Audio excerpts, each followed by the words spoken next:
নমস্কাৰ বন্ধুসকল, স্বাগতম জনাইছোঁ আপোনালোকক ড্ৰিম ট্ৰেডাৰ্ছ কনচালটেন্সিৰ আন এটা ইউটিউব ভিডিঅ'লৈ।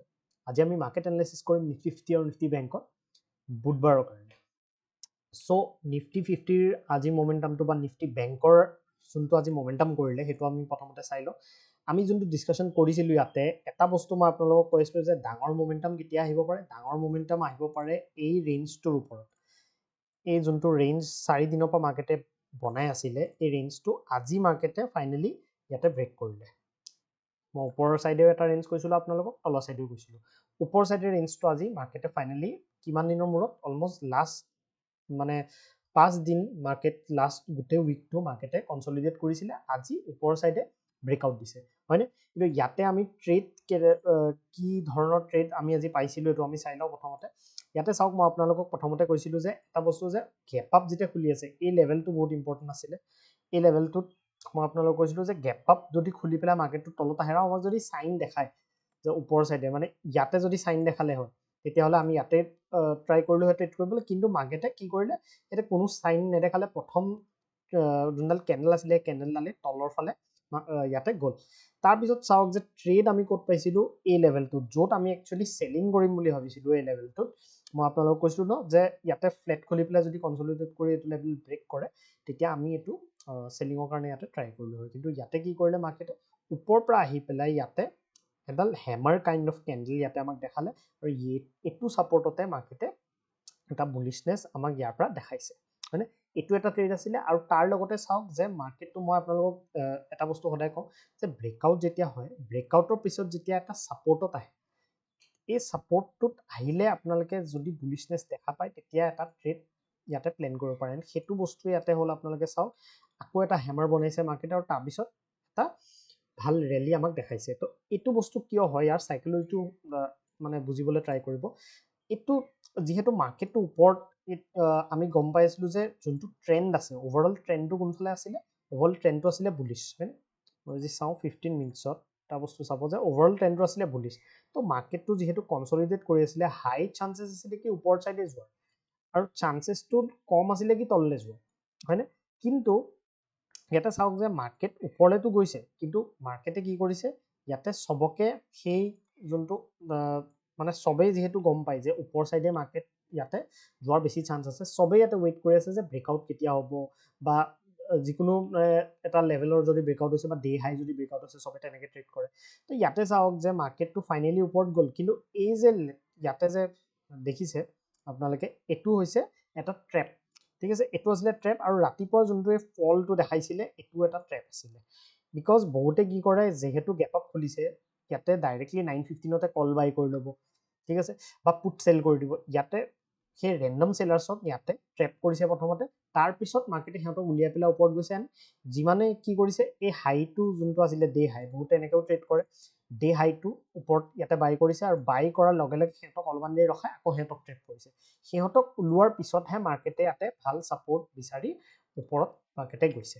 তো সদায় এইটো মনত ৰাখিব যে ওপৰৰ ফালে যদি অবভিয়াছ লাগি আছে বা তলৰ ফালে যদি অবভিয়াছ লাগি আছে, ইয়াতে এনেকুৱা হয় বস্তুটো যে মাৰ্কেটে সদায় এবাৰ হ'লেও ট্ৰেপ কৰিব লাগিব। ট্ৰেপ কৰি পেলাইহে মাৰ্কেটটো এটা ডাইৰেকশ্যন মাৰ্কেটে সদায় লয়, ঠিক আছে? তো আজি ভাল এটা মমেণ্টাম মাৰ্কেটে কৰিলে। এইটো আমি অলৰেডি এক্সপেক্টেশ্যন ৰাখিছিলোঁৱে, কোনোবা এটা চাইডত হ'ব মমেণ্টাম, কিন্তু ওপৰৰ চাইডে বেছি লাগি আছিলে। আৰু এইটো এটা ট্ৰেড আছিলে যোনটো হাইটো যেতিয়া কনচলিডেট কৰি ব্ৰেকআউট কৰিলে, চাওক এইটো বস্তুৱে মই কৈ থাকোঁ আপোনালোকক যে ৰেজিষ্টেঞ্চ এডাল আছে, ৰেজিষ্টেঞ্চৰ ওচৰত কনচলিডেট কৰিছে, হয়নে? কনচলিডেশ্যনৰ পিছত যেতিয়া ওপৰত ব্ৰেক কৰিছে তেতিয়া চাওক যে মমেণ্টামটো ভাল মমেণ্টাম দিছে। কিন্তু ইয়াতে যদি এনেকুৱা হ'লহেঁতেন, এতিয়া এইটো যে হ'ল চিধা চিধি তলৰ পৰা আহি পেলাই এই হাইটো যেতিয়া ব্ৰেক কৰিলে, তাৰ অলৰেডি যোনটো ষ্ট্ৰেংথ আছিলে ইয়াতে কম হৈ গৈছে, হয়নে? সেই ষ্ট্ৰেংথটো কমোৱাৰ কাৰণে মাৰ্কেটটো আগত তল লাগিছে। তো সেইটো বস্তুৱে আপোনালোকে বুজি পাব লাগিব। ৰেণ্ডমলি কেতিয়াও ইয়াতে বাইং বা চেলিং নকৰিব। এতিয়া আমি চাওঁ যে কাইলৈ কাৰণে কেনেকৈ মমেণ্টাম কৰিব পাৰে মাৰ্কেটে। আজি যিহেতু ৰেঞ্জটো ব্ৰেক হৈ গৈছে, এতিয়া আমি ৰেঞ্জটো এবাৰ আকৌ এবাৰ ড্ৰ কৰোঁ। এই ৰেঞ্জটোত যদি মই 15 মিনিটছত চাওঁ, এইটো আছিলে ৰেঞ্জটোৰ ব্ৰেকআউট আজি। এতিয়া এটা বস্তু চাওক যে কাইলৈৰ দিনটোত এতিয়া হাই যোনটো আছে, কাইলৈ বেংক নিফটিৰ এক্সপাইৰী হ'ব, এইটো এটা ৰেজিষ্টেঞ্চ আছে নেক্সট, তাৰপিছত ডাইৰেক্টলি এইটো এটা গেপ ফিলিং ইয়াতে আছে, হয়নে? এতিয়া কাইলৈৰ দিনটোত যদি মাৰ্কেটে ওপৰত যাব লাগে তেতিয়াহ'লে মাৰ্কেটে কি কৰিব পাৰে, আমি কোনখিনিত ইয়াতে ট্ৰেড লোৱাটো ভাল হ'ব, প্ৰথম কথা এইটো এটা ৰিজেকশ্যন লেভেল বনাইছিলে, এইটোৰ পৰা ব্ৰেকআউট দিছে, আকৌ এটা ছাপৰ্ট। তো এইটো এটা নতুন এটা ছাপৰ্ট হিচাপে মই ইয়াতে ধৰিছোঁ, এইটো এটা ভাল ছাপৰ্ট হ'ব। আৰু এই যোনটো ৰেঞ্জ যোনটো ব্ৰেকআউট কৰিছিলে এইটো এটা ভাল ছাপৰ্ট হ'ব। তো এই দুটা লেভেলত কাইলৈ আমি ৱেইট কৰিম যে কোনটো লেভেলত মাৰ্কেটে আহে। যদি মাৰ্কেট গেপ ডাউন বা ফ্লেট খুলি পেলাই তললৈ আহে, তেতিয়াহ'লে আমি ট্ৰাই কৰিম কি এইখিনি পইণ্টত যদি কিবা আমাক বুলিছনেছ দেখায়, তেতিয়াহ'লে আমি ওপৰ চাইডে ট্ৰেড কৰিবলৈ প্লেন কৰিম। যেনেকৈ আপোনালোকক মই এইটো দেখালোঁ, এইখিনি পইণ্টত যেনেকৈ আজি বুলিছনেছ দেখাইছে বা এইখিনি লেভেলত আমি বনাই থৈ দিছিলোঁ যদিও আমাক কোনো বুলিছনেছ মাৰ্কেটে দেখুওৱা নাই, তললৈ চিধা গৈছে, তেনেকুৱা ক্ষেত্ৰত আমি ট্ৰেড নকৰোঁ অবভিয়াছলি। এইটো লেভেল যদি ব্ৰেকডাউন কৰি দিয়ে আৰু ব্ৰেকডাউন কৰি পেলাই মাৰ্কেটটো যদি এইটো লেভেলত আহে, এইটো লেভেলতো যদি আমাক বুলিছনেছ দেখায়, এইটো লেভেলত আমি ট্ৰাই কৰিম ইয়াতে বুলিছ ট্ৰেড ল'বলৈ।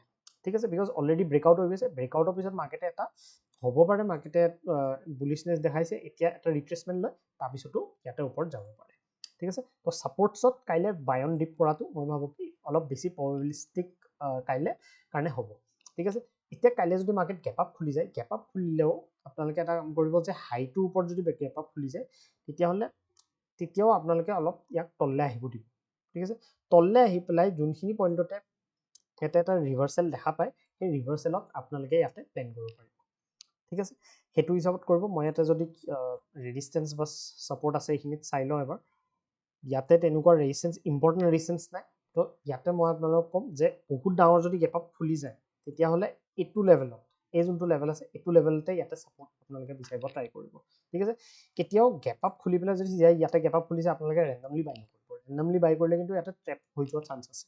ঠিক আছে, বিকজ মাৰ্কেটটো এবাৰ হ'লেও তললৈ আহিব, বিকজ তললৈ মানে আল্টিমেটলি ওপৰতে যাব মাৰ্কেটটো, বাট এবাৰ হ'লেও তললৈ আহি ৰিট্ৰেচমেণ্ট কৰি যেনেকৈ আজি কৰিলে ওপৰতে গ'ল আল্টিমেটলি, কিন্তু এই ৰিট্ৰেচমেণ্টটো প্ৰথম যোনটো হ'ল বা এই দুডাল কেণ্ডেলৰ যোনটো ৰিট্ৰেচমেণ্ট হ'ল, এইটোত বহুতে ট্ৰেপ হৈছে। ঠিক আছে, সেইকাৰণে সেইটো মনত ৰাখিব, যদি গেপ আপক হ'লে ৰিট্ৰেচমেণ্ট আহিব দিব, তাতে আমি ইয়াতে প্লেন কৰিম। ঠিক আছে, আৰু যদি বোলে ডাঙৰ গেপ ডাউন খুলি গ'ল, কেনেবাকৈ পচিবিলিটি হ'ব পাৰে, মাৰ্কেটত চব বস্তু হ'ব পাৰে, যদি গেপ ডাউন হৈ যায় ইমান ডাঙৰ, তেতিয়াহ'লে আপোনালোকে অলপ ৱেইট কৰিব, বিকজ ৰেঞ্জটো বহুত ডাঙৰ হৈ যাব, এইটো আৰু এইটো ৰেঞ্জ হৈ যাব, কালি এক্সপাইৰিও আছে। তেতিয়া কি হ'ব পাৰে, গোটেই দিনটো মাৰ্কেটে ইয়াৰ মাজতে ট্ৰেড কৰি চাইডৱেজ হৈ যাব পাৰে। ঠিক আছে, তেতিয়া আমি ভাল ট্ৰেড নাপাম। আৰু যদি ইমান ডাঙৰ গেপ ডাউন খুলি যায় বা বোলে ফ্লেটে খুলিলে বা গেপ ডাউন খুলি পেলাই এইটো লেভেলো বোলে ব্ৰেকডাউন কৰি দিলে, তেতিয়া আমি ইমান ভাল ট্ৰেড নাপাম, বিকজ তলৰ ফালেও গ'লেও মাৰ্কেটে ছাপৰ্টছবিলাক হিট কৰিব, আকৌ ছাপৰ্টছৰ পৰা আকৌ ৰিভাৰ্চেল দিব, সেইটোত হ'লে অলপ ইয়াতে মানে চাইডৱেজ হৈ যোৱাৰ চান্স থাকে। ঠিক আছে, আমি এতিয়া নিফটি 50টো চাওঁ। নিফটি 50 যদি চাওঁ, আজি আকৌ নতুন অল টাইম হাই লগাইছে, কিন্তু নিফটি 50 আজি মোমেণ্টামটো চাওক যে কমপ্লিটলি চাইডৱেজ কাইণ্ড অফ মোমেণ্টাম আছিলে। প্ৰথম হাফত অকণমান ইয়াতে মানে বুলিছনেছ আৰু বিয়েছনেছ দুটাই দেখাইছিলে, কিন্তু লাষ্টত ইয়াতে চাইডৱেজে আমি ইয়াক কনচিডাৰ কৰিম। চ' এতিয়া কাইলৈ দিনটোত যদি আমি চাওঁ নিফটি 50ত আমি কেনেকৈ ট্ৰেড কৰিব পাৰিম, ইয়াতে চাওক যে এটা ৰেঞ্জ বনাই দিছে, এইটো ৰেঞ্জ আজি এটা নতুন ৰেঞ্জ বনাই দিলে। আজি এইটো যোনটো ৰেঞ্জ আছিলে, ৰেঞ্জৰ পৰা ওপৰত আহিলে, এতিয়া এটা নতুন ৰেঞ্জ ইয়াতে বনি গৈছে, হয়নে? এতিয়া চাওক, আগৰ অল টাইম হাইটো এইটো আছিলে, আগৰ অল টাইম হাই আমি এইটো আছিলে, এতিয়া এইটো হ'ল নতুন ৰেঞ্জ, হয়। এতিয়া এইটো ৰেঞ্জত মাৰ্কেটে যদি কাইলৈ বোলে ফ্লেট খোলে, ফ্লেট খুলি পেলাই এইটো জেগাত যদি অলপ দেৰি আৰু কনচলিডেট কৰি থাকে, কনচলিডেট কৰি হাইটো ব্ৰেক কৰে, তেতিয়াহ'লে আমি 1:2 ৰিস্ক টু ৰিৱাৰ্ড ৰাখি ইয়াতে ওপৰ চাইডে ট্ৰেড এটা প্লেন কৰিব পাৰিম। ঠিক আছে, যদি গেপ ডাউন খুলি যায়, গেপ ডাউন যদি খোলে, গেপ ডাউন খোলাৰ পিছত মাৰ্কেটটো যদি আকৌ এইটো লেভেলত আহে, তেতিয়াহ'লে কিন্তু আমি আকৌ বাইঙৰ কাৰণে চাব লাগিব। ঠিক আছে, বাইঙৰ কাৰণে চোৱাটো ইয়াতে বেছি ভাল হ'ব। যদি নিফটি যদি চেলিঙৰ কাৰণে আপোনালোকে ট্ৰেড বিচাৰি আছে, তেনেহ'লে নিফটি 50ত চোৱাটোৱে ইয়াতে বেটাৰ হ'ব, বিকজ নিফটি বেংকটো যিহেতু এটা ভাল ব্ৰেকআউট কেণ্ডেলৰ মানে 1 ডে টাইম ফ্ৰেমত এটা ভাল ব্ৰেকআউট দিছে, পটককৈ বেৰিছ ট্ৰেডটো লোৱাটো মই আপোনালোকক নকওঁ, বিকজ ৰেঞ্জটো বহুত ডাঙৰ হৈ যাব। আপোনালোকে দেখিছে নহয়, আজি যোনটো হাই আৰু ল' তাৰ ৰেঞ্জটো বহুত ডাঙৰ। তো মাজত যদি মাৰ্কেটটো যদি চেলিঙৰ কাৰণে আহেও, মানে কি হ'ব, ছাপৰ্টছবিলাক হিট কৰি পেলাই মাজতে থাকি যাব পাৰে। ইয়াত কিন্তু তেনেকুৱা নহয়, ইয়াত ৰেঞ্জটো বহুত ডাঙৰ নহয়। তো চেলিঙৰ কাৰণে যদি ট্ৰেডছ আপোনালোকে বিচাৰি আছে, তেতিয়াহ'লে গেপ ডাউন যদি খোলে বা যদি ফ্লেট খুলি এইটো লেভেলত যদি কনচলিডেট কৰি থাকে মাৰ্কেটটো, আৰু যদি এইটো লেভেল ব্ৰেক কৰি দিয়ে, তেতিয়াহ'লে আমি চেলিঙৰো এটা ট্ৰেড ইয়াতে প্লেন কৰিব পাৰিম। সৰু টাৰ্গেট ৰাখিব, বিকজ অলৰেডি মাৰ্কেটটো অল টাইম হাইত আছে, পটককৈ বহুত ডাঙৰ চেলিং নাহিব পাৰে। ঠিক আছে, কিন্তু বাইঙৰ কাৰণে আমি অবভিয়াছ যে এইটো লেভেলত আমি ট্ৰাই কৰিম, আৰু এইটো লেভেলত আমি ইয়াতে প্লেন কৰাটো মই ভাবোঁ কি আমাৰ কাৰণে ইজি হ'ব। ঠিক আছে, চ' আজিৰ কাৰণে মই ভিডিঅ'টো ইয়াতে সামৰিছোঁ। কিবা যদি আপোনালোকৰ ডাউটছ থাকে ৰিগাৰ্ডিং চাৰ্ট ট্ৰেডিং বা ৰিগাৰ্ডিং যিকোনো ট্ৰেডিঙৰ বিষয়ে হ'ব পাৰে, আমাক নিশ্চয় জনাব। ধন্যবাদ।